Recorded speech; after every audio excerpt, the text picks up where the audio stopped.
Good morning everyone. How are you? I hope you all be fine. Welcome to our channel British Public School. तो dear students, आज हम class third का हिंदी का part 4 करेंगे और part का नाम है माँ की सीख। सबसे पहले मैं उसकी आपको स्टोरी बताऊंगी। ठीक है। एक लड़का था विलहेम, जो कि अपने माता पिता के साथ रहता था। तो उसका पढ़ाई में बिल्कुल ध्यान नहीं लगता था। ठीक है। वो अपने माता पिता को बहुत तंग करता था स्कूल जाने के लिए। तो एक दिन जो है वो अपनी माँ के साथ वापस घर आ रहा था, तो उसने गली में कुछ बच्चों को खेलते देखा और उसने सोचा कि ये बच्चे भी तो हैं जो बिना पढ़े ही बड़े हो रहे हैं। उसने अपनी माँ से भी यही प्रश्न किया कि माँ, ये भी तो बच्चे हैं जो बिना स्कूल जाए बड़े हो रहे हैं, तुम मुझे स्कूल क्यों भेजती हो? तो उसकी माँ ने अगले दिन उसका उत्तर देने के लिए उसे क्या किया कि उसके घर के बाहर झाड़ियाँ थी, तो उन्होंने उसे झाड़ियाँ दिखाई कि और पूछा कि तुम्हें पता है कि ये किसने उगाई हैं? तो विलहेम ने कहा कि इन्हें तो किसी ने नहीं उगाया, ये तो अपने आप उगी हैं और बारिश के पानी और सूरज की रोशनी से बड़ी हुई हैं। तो फिर उन्हें उसकी माँ ने कहा कि गुलाब के फूल उनके बगीचे में लगे हुए थे। तो उनकी माँ ने कहा कि क्या तुम्हें गुलाब के फूल जो हैं वो पसंद हैं? तो विलहेम ने कहा कि हाँ बिल्कुल पसंद है, क्योंकि ये बहुत सुंदर हैं, रंग बिरंगे हैं, अनोखे हैं।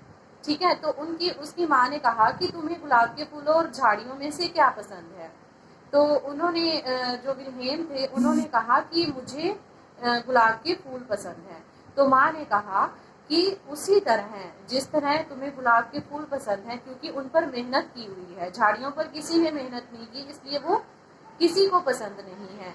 इसीलिए जो स्कूल जाने वाले बच्चे हैं वो सभी को अच्छे लगते हैं। ठीक है। और अपने जीवन को अच्छा बनाने के लिए हमें मेहनत करनी पड़ती है। जिस तरह गुलाब के फूलों पर मेहनत हुई है, ठीक है, उनमें खाद डाली गई है, दवाइयाँ डाली गई हैं, इसलिए वो अच्छे दिखते हैं। और झाड़ियों पर कोई मेहनत नहीं हुई है, ठीक है, वो अपने आप से उगी हैं, ठीक है, तो वो किसी को अच्छी नहीं लगती। इसलिए हमें अपने जीवन को अच्छा बनाने के लिए शिक्षित होना चाहिए और परिश्रम करना चाहिए। तो विलहेम ने ये जो बात अपनी गांठ बांध ली और आगे चलकर उन्होंने एक एक्सरे मशीन का आविष्कार किया। ठीक है। और भौतिकी में उन्हें नोबेल पुरस्कार से सम्मानित किया गया। वो जर्मनी के रहने वाले थे। तो विलहेम ने अपनी माँ की बात जो है वो सीख कर पढ़ाई में ध्यान देना शुरू किया और आगे जाकर एक वैज्ञानिक बने। उसी तरह हमें भी अपने जीवन में मेहनत करते रहना चाहिए। ठीक है। तो ये थी पार्ट 4 की स्टोरी। तो अब हम करेंगे इसके शब्दार्थ और प्रश्न उत्तर। पहला शब्दार्थ है शरारती, नटखट, जो बहुत शरारतें करता है। बेजोड़, अनोखा, जिसका कोई मेल नहीं है। शिक्षक, अध्यापक, शिक्षा देने वाला। फर्क, अंतर, अंतर मीन्स डिफरेंस।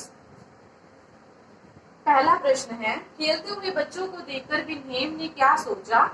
विलहेम ने सोचा कि ये बच्चे भी तो बिना स्कूल गए बड़े हो रहे हैं। जब वो अपनी माता जी के साथ वापस आ रहा था तब उसने देखा था गली में बच्चे खेल रहे हैं, तो उसने ये सोचा था। नेक्स्ट प्रश्न है, विलहेम ने गुलाब के पौधों के बारे में क्या कहा? विलहेम ने कहा कि ये पौधे तो बहुत सुंदर हैं। थर्ड, माँ ने गुलाब के पौधों और झाड़ियों की तुलना किससे की? माँ ने विलहेम और स्कूल न जाने वाले बच्चों की तुलना गुलाब के पौधों और झाड़ियों से की, क्योंकि स्कूल जाने वाले बच्चे जो हैं उन पर परिश्रम किया जाता है, तो वो अच्छे, सभी को अच्छे लगते हैं। और झाड़ियों के समान जो बच्चे स्कूल नहीं जाते उनकी तुलना झाड़ियों से की गई है। ठीक है।